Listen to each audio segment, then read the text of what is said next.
yield 2 minutes to the gentlewoman from Pennsylvania, a member of the Appropriations Committee, Ms. Dean. The gentlewoman from Pennsylvania is recognized. Thank you, Ranking Member DeLauro. Thank you, Chairman Cole, and my sincere sympathy to Chair Womack and his family on the passing of his beautiful wife. I rise today in support of the negotiated FY26 appropriations package for labor, health and human services, education, for defense, and for transportation, housing, and urban development.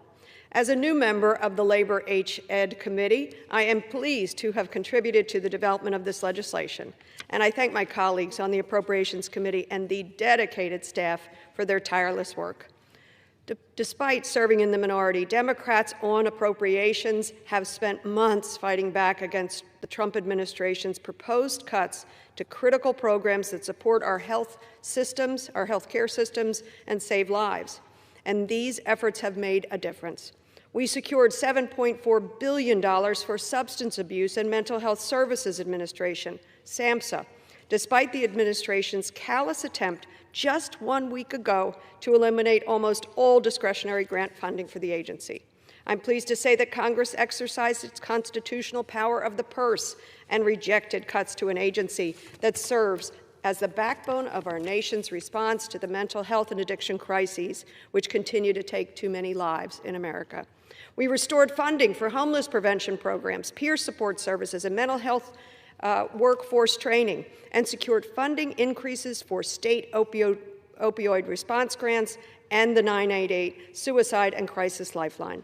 In addition, we successfully removed more than 20 partisan policy riders from the LHHS bill, riders that would have defunded Planned Parenthood, blocked gun violence prevention research, and threatened the safety and dignity of immigrant and LGBTQ communities.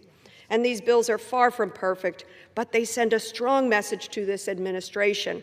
Make America healthy again cannot coexist with attempts to cut public health programs, and Congress will continue to assert our power of the purse and impose necessary checks on the administration.